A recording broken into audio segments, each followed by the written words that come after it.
Election commission पाबंद है। कानून जो भी मौजूदा कानून होगा, लॉ ऑफ लैंड जो कानून होगा उस पर अमल दरामद करना इलेक्शन कमीशन पाकिस्तान की आर्टिकल 140A के तहत वो भी लाजमी है कि जो सूबाई हुकूमत का कानून होगा उसके मुताबिक अपना शेड्यूल जारी करे। कल जो हमने भानुमती का गुनबा देखा वो हमने देखा इलेक्शन न लड़ने, मतलब ये भी पहली दफा ही पता नहीं क्या क्या इस दौर में हो रहा है। मैं समझता हूँ ये इस वक्त इन्होंने प्लान के तहत पीपल्स पार्टी और MKM के नूरा कुश्ती है, इन्होंने आगे कर दिया है MKM को रात के अंधेरे में बिलावल हाउस से नोटिफिकेशन जारी किया। ये नोटिफिकेशन इख्तियार नहीं है। ये भी शायद उनके बयानात इलेक्शन कैंपेन का हिस्सा है कि वो अपने लोगों को राजी करने के लिए इस तरह के बयानात दे रहे हों। बाकी इलेक्शन मुलतवी कराना सिंध गवर्नमेंट का काम है नहीं।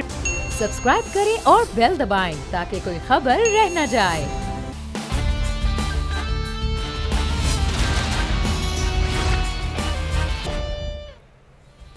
अस्सलामुअलैकुम। The special report with Mudassar Iqbal के साथ हाजिर खिदमत है। नाज़रीन, कराची, हैदराबाद और कुछ अजला में इतवार को इलेक्शन होने जा रहा है। ये सबसे अहम सवाल है जो कराची वाले, हैदराबाद वाले, दादू वाले, नाथन शाह वाले पूछ रहे हैं कि क्या इलेक्शन होने जा रहा है, और इसका जवाब अभी तक शायद मालूम भी किसी को नहीं, क्योंकि यही सिंध हुकूमत पहले बाकायदा तौर पर इलेक्शन कमीशन को कह चुकी और कि इलेक्शन के लिए हम तैयार हैं। इलेक्शन कमीशन के हवाले से शेड्यूल जारी हो गया, तमाम तर चीज़ें होगी, लेकिन पिछले तकरीबन 8 से 9 माह में कई बार इसके शेड्यूल जारी हुआ लेकिन इलेक्शन नहीं हो पाया। मुत्तहिदा कौमी मूवमेंट पाकिस्तान, पाक सरजमीन पार्टी, ये उस वक्त हल्का बंदियों के हवाले से मामलात इस नहज तक नहीं गए जो पिछले एक हफ्ते पर गए हैं। अब कहा जा रहा है कि इलेक्शन इस पर नहीं होने चाहिए। पाकिस्तान पीपल्स पार्टी की सिंध हुकूमत भी तैयार हो गई है, कह दिया है कि इलेक्शन नहीं होने चाहिए क्योंकि उनके तहफ़्फ़ुज़ात हैं मुत्तहिदा कौमी मूवमेंट के। साथ ही साथ उन्होंने कहा कि इत्तेहादियों के साथ लेकर हम चलेंगे। क्या इलेक्शन करवाना एक आइनी जिम्मेदारी है या सियासी मजबूरियों के तहत इलेक्शन मुलतवी करना सिंध हुकूमत के मामलात हों? इस पर हम बात भी करेंगे। और इलेक्शन कमीशन के पास क्या इख्तियार हैं, हुकूमत के पास क्या इख्तियार हैं, इस पर भी बात होगी। हमारे साथ इस वक्त हलीम आदिल शेख साहब, अपोजिशन लीडर सिंध असम्बली हैं। बहुत शुक्रिया हलीम आदिल शेख साहब आपके वक्त का। और हमें ज्वाइन किया है इस वक्त कुंवर दिलशाद साहब ने, साबिक सेक्रेटरी इलेक्शन कमीशन है। कुंवर साहब आपका भी बहुत शुक्रिया। हलीम आदिल शेख साहब से हम बात करेंगे, लेकिन उससे पहले कानूनी कुछ मामलात हैं, उसको लेकर फिर हम सियासी जवाब जानेंगे। कानूनी मामलात हम कुंवर साहब से बात करते हैं। कुंवर साहब, इलेक्शन कमीशन ने शेड्यूल जारी कर दिया है, उसके बाद हल्का बंदियों के मामलात हैं। अब वो कह रहे हैं कि इस पर इलेक्शन नहीं होना चाहिए, और शजीर मेहमद साहब कह रहे हैं कि इलेक्शन कमीशन नहीं कर सकता कि जो इस वक्त नोटिफिकेशन किया है सिंध हुकूमत की जानिब से। तो इख्तियारात क्या हैं इलेक्शन कमीशन के पास और हुकूमत के पास इस वक्त? देखो जी, हुकूमत, इलेक्शन कमीशन पाकिस्तान और अदलिया और ये सारे एक ही स्टेक होल्डर हैं। सबका सब एक दूसरे के डोमेन में रहते हैं। हुकूमत का अपना पॉइंट ऑफ व्यू है, उनकी अपनी मजबूरियां होती हैं, सियासी मामलात होते हैं, और इलेक्शन कमीशन पाकिस्तान एक आइनी इदारा है, उसकी अपनी आइनी और कानूनी जिम्मेदारियां हैं। अब ये जो मामला हो गया है सिंध हुकूमत का इलेक्शन कमीशन के हवाले से MQM दरमियान, और इसी तरह का से दबाव पड़ा MQM का भी, तो अब इलेक्शन कमीशन का पॉइंट ऑफ व्यू ये है कि हमने तो 1-1.5 दिन पहले सिंध गवर्नमेंट से मशावरत करने के बाद हमने इसकी डेट मुकर्रर की, और इससे पहले भी 3 दफा सिंध गवर्नमेंट की जो सलाब का मामला था और दीगर मामला थे उसकी बुनियाद बनाकर हमने इल्तवा की बातें उनकी मान ली। लेकिन जब हमने आखिरी स्टेज पे आके सिंध गवर्नमेंट से मशावरत की, तो सिंध गवर्नमेंट की मशावरत से ही हमने 15 जनवरी का एक शेड्यूल जारी कर दिया। अब यहाँ ये एक बड़ा अहम टेक्निकल पॉइंट आ रहा है MQM की तरफ से कि जी उन्होंने बाद 80,000 की आबादी पर यूनियन कौंसिल बना दी, और पीपल्स पार्टी के जो हल्के थे वहाँ 25,000 पर यूनियन कौंसिल बन गई।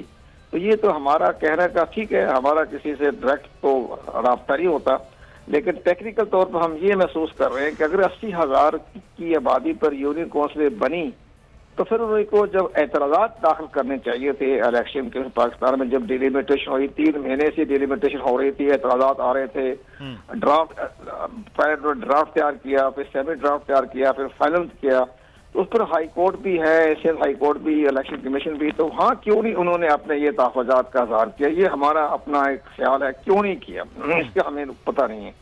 अब ये मामला हो रहा है कि इलेक्शन कमीशन पाकिस्तान ने अपने आईनी इख्तियारात को इस्तेमाल करते हुए सिंध हुकूमत का जो है वो पॉइंट ऑफ व्यू मुस्तरद कर दिया। तो इसी तरह का इन्होंने इलेक्शन कमीशन पाकिस्तान ने, जब इंटीरियर मिनिस्ट्री वज़ारत दाखिला ने भी कहा था कि इस्लामाबाद के हल्के 101 से हमने 125 कर दिए हैं, तो भी इलेक्शन कमीशन पाकिस्तान ने उस नोटिफिकेशन को भी मुस्तरद कर दिया था।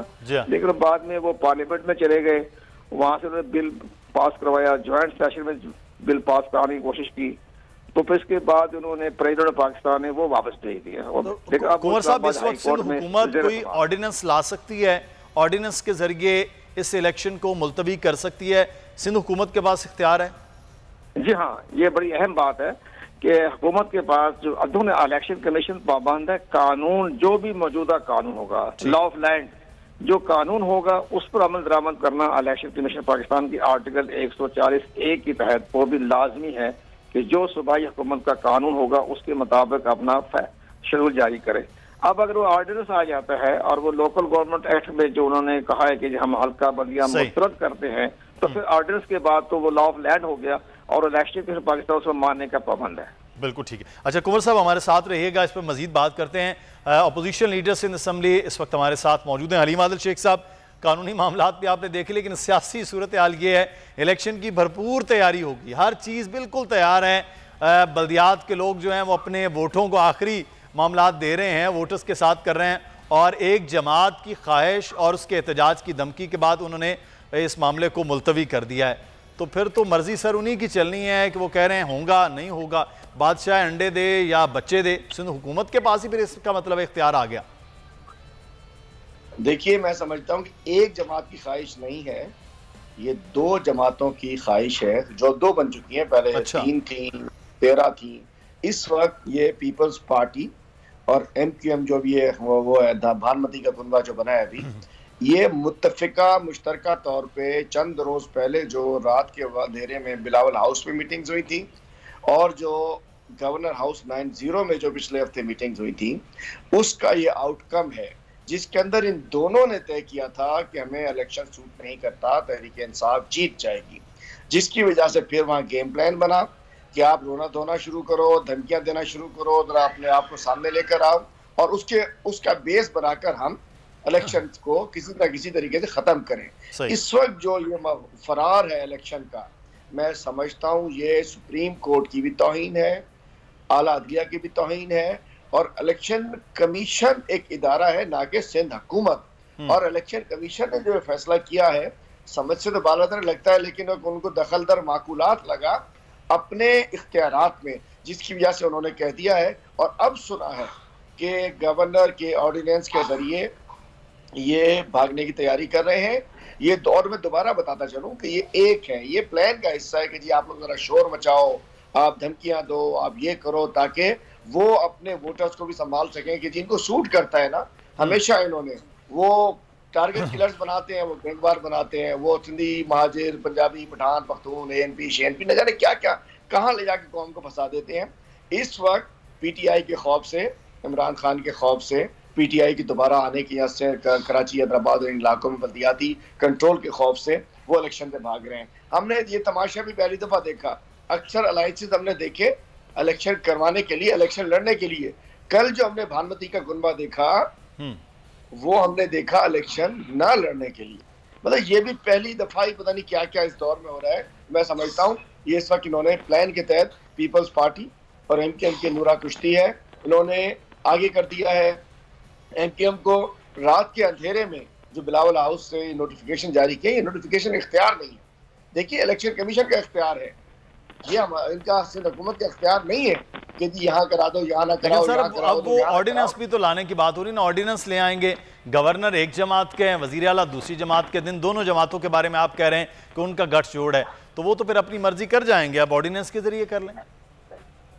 आजकल गवर्नर और सिंध हुकूमत एक ही जमात के हैं। आजकल आपको पता है एक ही जमात के हैं। जिस जमात के गवर्नर है उसी जमात की सिंध हुकूमत भी है, एक ही जमात चला रही है इनको, बस छोड़िए इस बात को। लेकिन मैं जानना चाहता हूँ कि अदालती फैसलों को अगर ये नहीं मानेंगे तो अब कहाँ जा रहा है हमारा मुल्क? ये गैर कानूनी, गैर आईनी ऑर्डिनेंस को लाएंगे, वो चैलेंज हो जाएगा। टाइम बड़ा कम रह गया है। हम समझ रहे हैं कि अगर ऑर्डिनेंस, हम तो अवाम की अदालत में जा रहे हैं, हम अदालतों में भी जाएंगे, अवाम की अदालत में भी जाएंगे, इनको बेनकाब भी करेंगे, क्योंकि ये जो जूती छोड़ के भागना चाह रहे हैं हम इन्हें भागने नहीं देंगे। और मुल्क तो जनरल इलेक्शन की तरफ चल पड़ा है।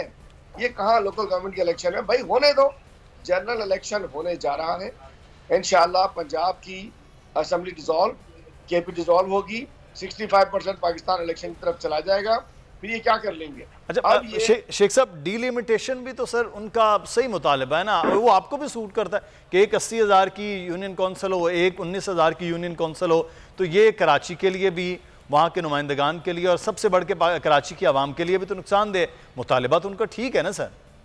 देखिए, बेवक्त की रागनी भी होती है ना, ये बेवक्त की रागनी। बिल्कुल ठीक फरमाया कंवर साहब ने। हमने इन डिलिमिटेशंस को चैलेंज किया था, हम समझते हैं नाइंसाफी है, लेकिन अब जब जाके इनका किसी ने हाथ पकड़ा, इनको किसी ने आसरा कहीं से मिला, कहीं से कोई छीछड़ा लटकता हुआ नजर आया, उसके ऊपर ये लोग दौड़ पड़े, न जाने किस उम्मीद के ऊपर कि हमें कोई टाइम मिल जाए। डिलिमिटेशन का मतलब है दोबारा सब कुछ होगा, नॉमिनेशन दोबारा होगी, सब चीज दोबारा होगी। अब जो 3-3 लोग खड़े हैं वो एक खड़ा होगा। ये एक, मैं कहना चाहता हूँ, मुर्दे में जान डालने की कोशिश की जा रही है, गुब्बारे में हवा भरने की कोशिश की जा रही है। ये गुब्बारा ठोस हो चुका, से मुर्दा सियासी तौर पे दफन हो चुका, लोग इनको डिक्लेयर कर चुके। कराची हैदराबाद के लोग दोबारा उस माहौल में नहीं जाना चाह रहे कि फिर सड़कें बंद हों, दुकानें जलें, लोग मरे, किलिंग हो, बत्ताखोरी, गैंगवारी, उस तरफ लोग नहीं जाना चाह रहे। तो मैं कहना चाहता हूँ कि ये डिलिमिटेशन अच्छी डिमांड है, लेकिन बेवक्त की रागनी है। पहले करते ना, कहाँ मर गए थे ये लोग? हमने तो किया। इस वक्त इलेक्शन में जाना चाहिए। MQM कहीं नहीं है, ये सब 0 + 0 + 0 = 0। और पीपल्स पार्टी को पता है कि किसी ना किसी तरीके से बुग़्ज़ इमरान, बुग़्ज़ PTI में वो इनको साथ लेकर चल रहे हैं। मैं कहना चाहता हूँ ये PDM पूरी चले से पाकिस्तान पीपल्स पार्टी का मौक़िफ़ ले लेते हैं। शेख साहब हमारे साथ रहेगा आज जी, हमारा प्रोटेस्ट है हम जी शेख साहब शुक्रिया आपने अपने मौक़िफ़ दिया। मैं आजिज़ धामरा साहब हमारे साथ मौजूद हैं, पाकिस्तान पीपल्स पार्टी के रहनुमा। धामरा साहब बहुत शुक्रिया आपके वक्त का। सर उन्होंने कहा कि हम देखते हैं कैसे इलेक्शन होता है, और रात गए सूबाई वज़ीर ने इलेक्शन जो है उसके हवाले से नोटिफिकेशन जारी कर दिया कि मुअत्तल कर रहे हैं। तो सर MQM की धमकी थी, क्या मामला थे, या मजबूरी सियासी थी कि आपको इलेक्शन मुलतवी, जिसके लिए आप भी तैयार हैं, आपकी हुकूमत भी तैयार थी, वो मुलतवी कर दी आपने? देखें, पहली बात तो ये है कि पीपल्स पार्टी इलेक्शन के लिए तैयार है। हमने ज़ाहिरी सिंध में 4 डिवीजन में इलेक्शन हो चुके हैं, और दो डिवीजन में इलेक्शन जो मुलतवी थे उसमें पीपल्स पार्टी लोकल बॉडी के हवाले से माजी में अब कहीं ज्यादा और हर हल्के में उनके उम्मीदवार हैं, और हम बेहतर पोजीशन में हैं। तो जाहिर है जहां हम बेहतर पोजीशन में हैं वहां पर किसी को राजी करने के लिए हम इलेक्शन मुलतवी नहीं कराना चाहते। जहां तक आपने बात की धमकी की, तो ये मेरे ख्याल में अगर आपका इशारा मुत्तहिदा कौमी मूवमेंट की जानिब से है पाकिस्तान की तरफ, तो ये भी शायद उनके बयानात इलेक्शन कैंपेन का हिस्सा है कि वो अपने लोगों को राजी करने के लिए इस तरह के बयानात दे रहे हों। बाकी इलेक्शन मुलतवी कराना सिंध गवर्नमेंट का काम है नहीं। सिंध गवर्नमेंट ने खत लिखा, वो खत नहीं माना गया इलेक्शन कमीशन की जानिब से। इलेक्शन लेकिन सर मुलतवी के लिए लिखा ना, इलेक्शन मुलतवी आजिज़ भाई मुलतवी के लिए ही तो लिखा सूबाई वजीर ने कि इलेक्शन जो है वो मुलतवी किए जाएं। साथ उन्होंने ये भी कहा कि वो हमारे इत्तेहादी हैं, उनको साथ लेकर चलना चाहते हैं। तो ये तो सर एक आईनी सी जिम्मेदारी जो पहली सैलाब की वजह से, मुख्तलिफ मामलात की वजह से डिले होता गया।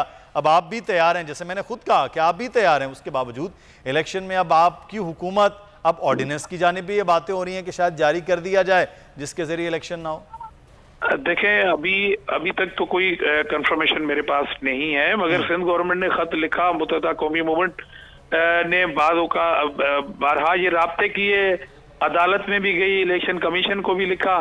सिंध गवर्नमेंट ने उनको राजी करने के लिए कि भाई हल्का बंदियों का जवाब बना के फिर शहरी सियासत में कुछ और तरफ सियासत ना चली जाए, तो इसलिए हमने पूरी कोशिश की कि किसी को राजी करने के लिए। राजी मीन्स के ऐसी एक पार्टी नहीं, क्योंकि वो कह रहे हैं कि जी कराची की हल्का बंदियों का मामला है। तो जब हल्का बंदियां हो रही थी तो वो उस वक्त वफाकी हुकूमत का हिस्सा थे। तो हमने पूरी कोशिश की कि सबको साथ लेके चलें और सबको राजी करके चलें, इसलिए हमने कंसर्न फोरम जो है इलेक्शन कमीशन का, वहां पर एक खत लिखा और वो इलेक्शन कमीशन ने अपना एक जुडिशियल ऑर्डर भी कर दिया है। अब मजीद देखते हैं, कराची में मीटिंग्स हो रही है, मैं हैदराबाद में हूँ और मैं अभी भी इलेक्शन कैंपेन में मसरूफ हूँ। तो आजिज साहब, आखिरी आप ये समझते हैं कि सिंध हुकूमत को ऑर्डिनेंस के जरिए इलेक्शन मुलतवी करना चाहिए, नहीं बहैसियत एक सियासी वर्कर के ही, और इस वक्त क्योंकि आप खुद हिस्सा हैं बल्दियात के तमाम तर मामलात का, इलेक्शन होने चाहिए? देखिए, इलेक्शन बिल्कुल होने चाहिए, जहां तक आपने कहा बतौर सियासी कारकुन, मगर कभी कभी सिचुएशन इस तरह हो जाती है। अब कराची के अंदर सीनियर लीडरशिप हमारी सिंध गवर्नमेंट ये सारे बैठे हैं, कोई भी अगर रास्ता निकला तो वो कानूनी रास्ता निकालने की भरपूर कोशिश की जाएगी। अदरवाइज पीपल्स पार्टी है, तो आप मेरा मौक़िफ़ ले रहे हैं, पीपल्स पार्टी भी इलेक्शन के खिलाफ। ठीक हो गया, अब देखते हैं कि सिंध हुकूमत अब क्या फैसला करती है। बहुत शुक्रिया आजिज धामरा साहब आपका भी, कुमर दिलशाद साहब आपका भी बहुत शुक्रिया, और प्रोग्राम से मुदस्सिर इकबाल को इजाजत दीजिए। अपना ख्याल रखिएगा, अल्लाह हाफिज।